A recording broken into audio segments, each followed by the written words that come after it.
Hi everyone and welcome to this special edition of Women in Retail Talks. In today's episode, we sit down with Julie Engel, Head of Marketing at Affirm. Listen in as she shares the top technology trends of 2018 and more, all recorded live at this year's Women in Retail Leadership Summit in Miami. And now, on to the show. Hi Julie, thank you so much for joining me today. Can you tell us a little bit about Affirm? Affirm was founded by Max Levchin, who was the co-founder of PayPal, with the mission to create more honest financial products to improve consumers' lives.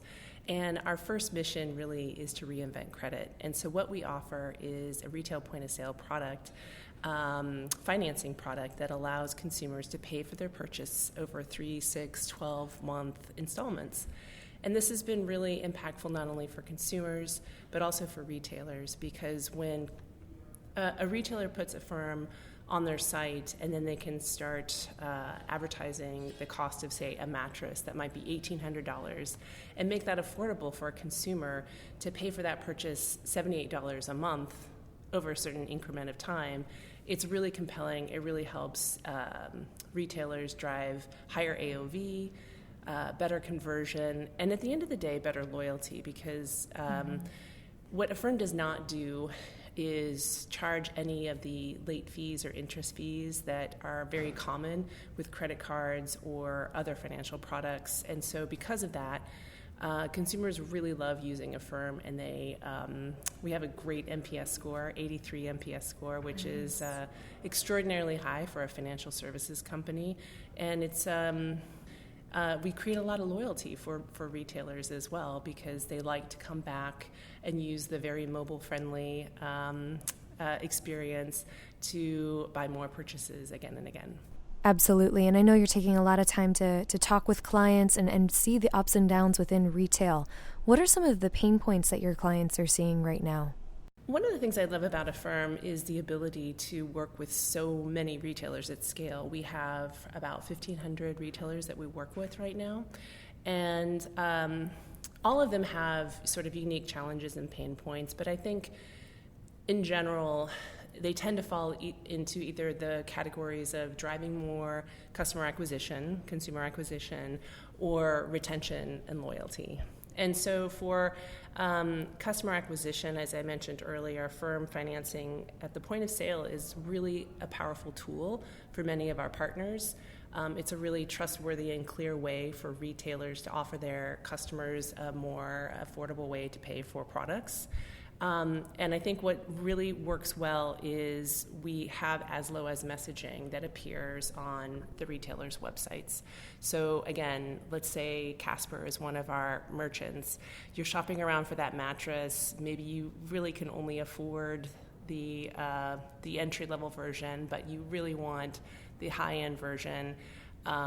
Instead of paying for that mattress $1,800 in one purchase, we allow you to break that up over time. And I think the other really powerful thing is that a lot of our transactions are on mobile, whereas most of the industry has experienced about 30% conversion on mobile. With Affirm, 60% of all of our transactions are driven on mobile, so it's a really powerful mobile conversion tool as well. Fantastic. And on the flip side of that, what are some of the successes you've seen, especially while using Affirm's solution? I think I've already touched on the higher conversions, higher AOV.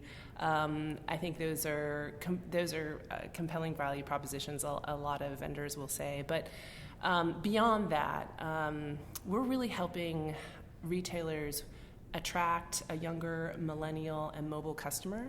One of our travel companies, Sweetness, we've driven a 41% growth in millennial customers by using Affirm.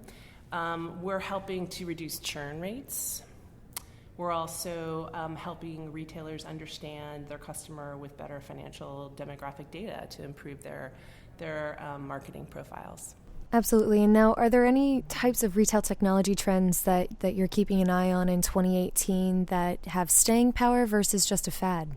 The reinvention of credit has staying power, and this is really our mission and what we're driving for. And we can see with the traction that Affirm is getting out there that people truly want a different way to pay for purchases than a credit card, especially with the millennials and younger generations who are coming of age with strong aversion to credit.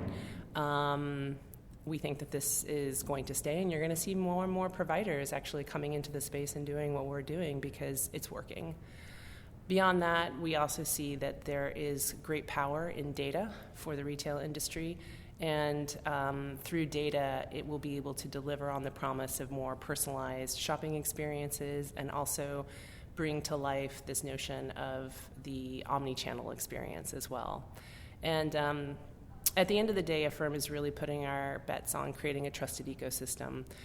This is why we have an 83 NPS score, because we're providing clear, honest, transparent financial products. We drive a lot of loyalty, and we create an ecosystem even for our retailers and merchants that we're working with, because they know at the end of the day, these are the retail companies that are offering a fair and honest way to pay for products. Excellent. And as a leader in the space, whom do you admire and why? There's so many. If we're talking about women that I admire in retail, I'm going to start with Tamara Mellon. Do you know Tamara Mellon? Yeah. So she is actually, she's an Affirm client, and Really? I really love her story. I think that she is a fighter, and she is has been through a lot and has reinvented herself and found a way to really make an impact in retail. And I love the fact that she's founded her company on taking the bullshit out of luxury. Yeah. I think that that's really powerful, and she's learned a lot coming out of the Jimmy Choo experience. Mm-hmm. And she's been really an advocate for equal pay for women. I think, if you've read her book or seen some of her YouTube interviews, I mean, she was the only female board member at her company and was getting paid less than a lot of the people on that board. So, she's learned a lot. She's built a direct-to-consumer customer, and she's really reinventing the notion of luxury, not going through department stores anymore, but going direct to consumers and not diluting her brand by discounting. And that's where Affirm comes in and helps really drive a valuable proposition, because it allows consumers to afford this really wonderful product, buy nicer things, fewer nicer things. And we find that Affirm pay over time kind of performs as well as a discount. So it's a really nice way for brands to preserve the integrity of their brand and also provide a powerful conversion tool. Absolutely. And my final question is, why do you believe it's important to have women in leadership roles represented across all industries, not just retail? Because without women in leadership, it's really a distortion of reality. If you look at the workforce, over half of the workforce in America is women. And yet you look at the women in leadership positions, and it starts to cut in half. 25% of women are in retail. Not retail, just in general in leadership positions. If you go and look at sort of C-suite, it drops down to 6%. And it's just not a reflection of reality. And I think that it also creates a sense of not belonging in the workplace. When you don't have women in leadership position, it can really make women feel alone. And I think I come from Silicon Valley, and I come from the tech world, and it is a predominantly male culture, and I think a lot of women who operate in tech can feel very alone because you're not represented, and you can feel forced to be a certain way to fit in. That's really incongruent with your true self. So those are the two reasons why I feel it's really imperative that we have more women in leadership roles. I'm very passionate about it. Thanks for listening. For more information on this episode, be sure to visit our podcast channel page at www.mytotalre. Thanks for listening. For more information on this episode, be sure to visit our podcast channel page at www.whirlc.com/podcast for show notes. Women in Retail Talks is available on Apple Podcasts, Stitcher, and Google Play, but please remember to subscribe to our podcast channel page as well.